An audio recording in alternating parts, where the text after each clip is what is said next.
Who's your favorite character from the Autumn Court, and why is it Eris?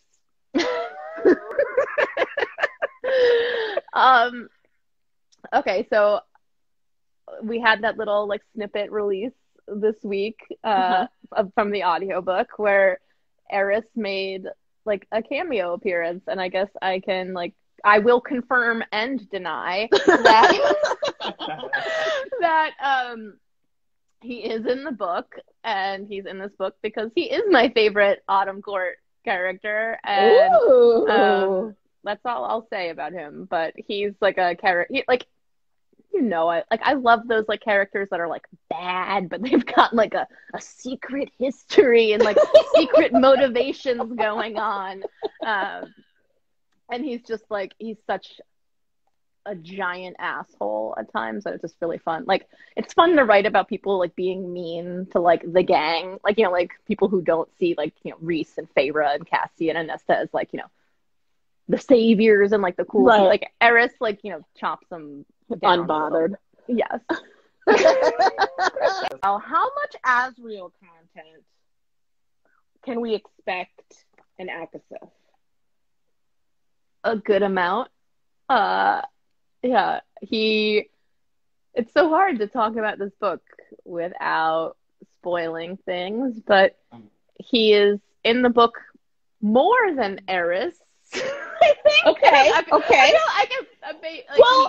He's. It makes sense. He's like they're best friends. Yeah, and like Cassian and Az, like they have a close bond, and Az has a lot of his own like shit going on that you'll like maybe get some hints of, and yeah, I'm like kind of obsessed with him. Like, weirdly enough, I have no idea why, but the song that came on that like throwback playlist, you know, Mr. Brightside, the song by The Killers. I always think of Azriel when I hear that song, and I don't know why. Were you writing something when you were No, but like every time I hear that song, like I think of him for some reason. Now we're all gonna like listen to it on repeat and like analyze. No, there's like nothing like in common with the lyrics. It's like some like I don't know, like the vibe, theme, the tone, I don't know. There's something about it that I just like, and that's not like his theme song. Let's not go there. It's just like a random thing that literally happened to me today. Because I know that there was a teaser that came out with Azriel, like it was Azriel talking. And I want to say, I'm assuming he was talking to Cassian and Nesta, where he's like, "Do I need to come up there?" or something like that. I'm assuming and be a chaperone. Like, yeah, like I'm assuming is Nesta and Azriel, like, do they have an antagonistic like brother sister vibe, like friendship relationship? I can't tell if it's. I can't tell. Did you memorize that whole? The quote, the teaser. Listen, I'm obsessed. I love Azriel. Okay. So I'm trying to think of a way to talk about it without spoiling things, because do they have a journey? Like they have their own kind of like. I wouldn't say that he and Nesta have like a massive like arc, but I think that over the course of the book they start to like recognize a lot of like similar things, and like Nesta sees through some of Az's secrets. he like, I think like he treats her like a relatively normal person, and that's like a rarity in her life. So like she and Az have like I wouldn't say it's like brother sister in the way that like Cassian and Feyre have kind of like a brother sister vibe, but there's just like a mutual respect and like understanding. But then they also like both really do enjoy like teasing Cassian. And I mean like Az has like a like really like dry, sneaky sense of humor that like came out a lot more than I expected in this book, actually. Yeah, and yeah, there's so much I want to say about him. I know. That like we'll take after the book. after we read it. I want to hear all your theories after you read the book and his like bonus scene. Yeah, there's I am most the crumbs have all been like scattered, little breadcrumbs everywhere. Oof. Okay. Will we find out what was in the box that Cassian threw in the river? Yes.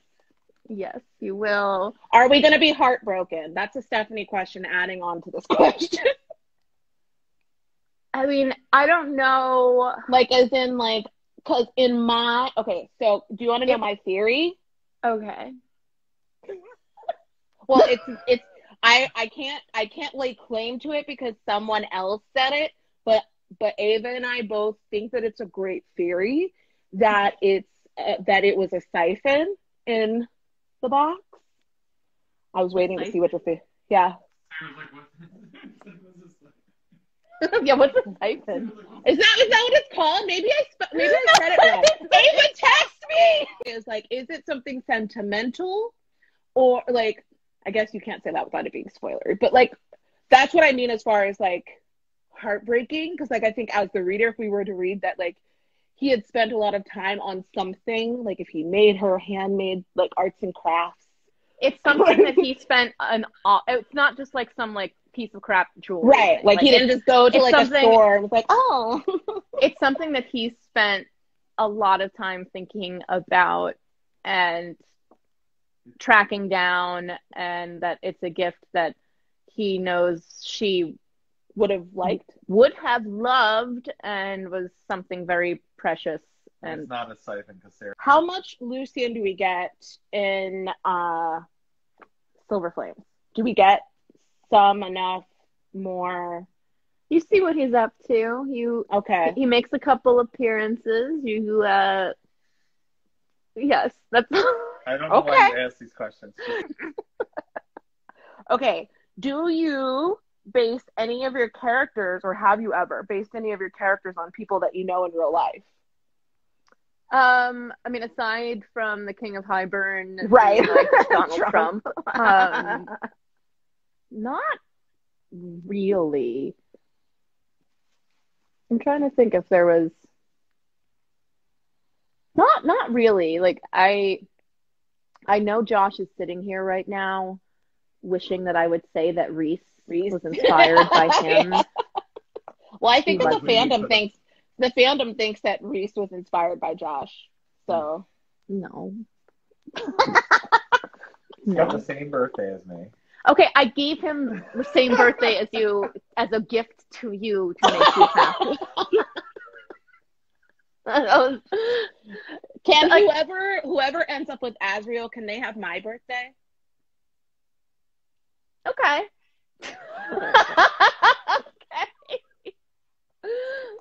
Will we be proud of Nesta's growth in A Court of Silver Flames?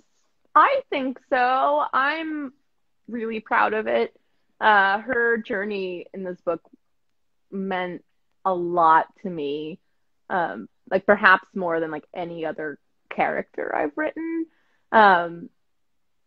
And she's someone who starts off the book in such a dark, broken, jagged place where she's hurting, and she is hurting other people, and she's just like a hot mess. Like, you know, she's beyond imploded at that point. Like, she is like whatever is after implode, like, you know, she's the bottom of that. And her journey, without spoiling things, her journey from that place to the person that she becomes by the end. I mean, it just, like, it sounds like so cheesy to be like, it was an honor to write it, but like, it was something that just, it meant so much to me, and to get to explore all of that, and like not sugarcoat things, and just tell her story like authentically, at least the way it came to me and the way she wanted it to be told. Like it was like one of my most favorite like writing journeys that I've had. And I mean, she has to she earns the ending. I think, like, you know, she doesn't get it. Like, things don't come easily to her. She has to fight every step of the way. And yeah, so I'm very proud of like the person that she becomes. Like by the end, like the person that she is at the end of the book.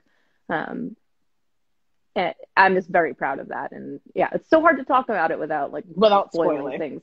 I mean, but obviously, I think that it's. I mean, it goes without saying.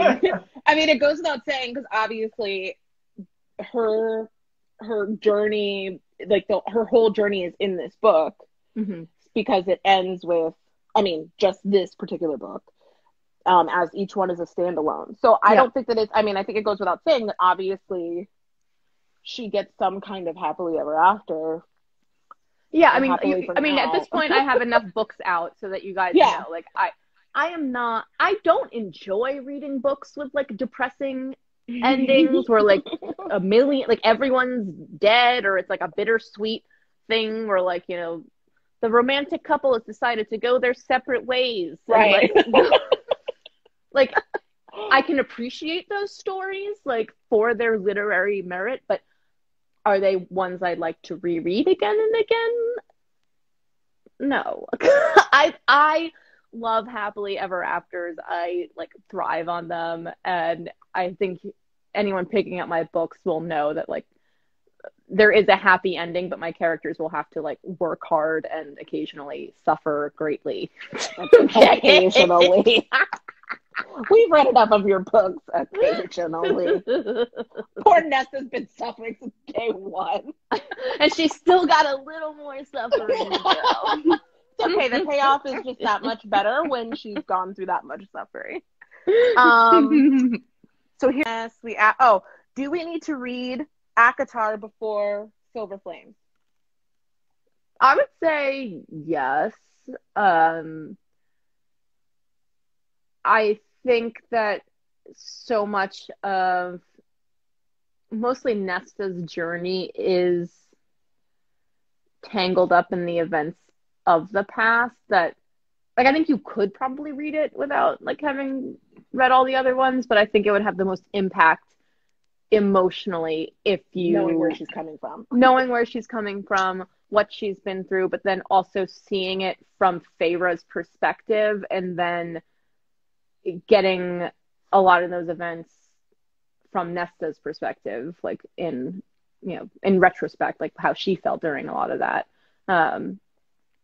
So yes, I feel like I should say no, you can pick it up and read, but I like to be like straight up with you guys. Like I think you could try, right? Well, but I think that it's going to spoil a little bit though, because I mean there are all these characters. And I'm sure that there are things referenced, right? Like from Yeah, I mean, and I think most of the things that are referenced from the past get, you know, explained enough that if you haven't read them, you can like piece it together. But I think just to get the full scope of like how much she has hurt some of the people in her life, like it's like you need to like go back to like the beginning. So sorry guys, if you haven't read here, it's a lot of reading material. Well, I will say that going back, because we're doing a reread right now of the series, and going back and reading like the first book, ACOTAR, and experiencing Nesta in that book, it is also very like now kind of understanding what she goes through in the other books now, like going back and revisiting baby Nesta, if you will, like I'm just like, oh, it doesn't come off as abrasive, I guess, if that makes sense. So I'm just like, oh, sweetie, I get it, like it's fine. But I also like I didn't like I didn't want to write her, like I wanted to write her character like so that like I didn't want to make her like a nice sweet little person. Like I wanted her to be someone with hard edges and like a past that wasn't like easily swept under the carpet. Like she's done things and hurt people in a way that like trust me, like she knows, like she knows like everything she's done, and she, you know, there's I never wanted to like make her like an easily likable character. Like I like characters that aren't necessarily likable, and who make bad choices sometimes, but can then look back on them and like. What's Reese da Silva mean? I don't. We just got a text from your mom. Your Josh's mom. No. So in the comments, it's been a common question that everybody's trying to guess what Reese's last name is. His Wasserman.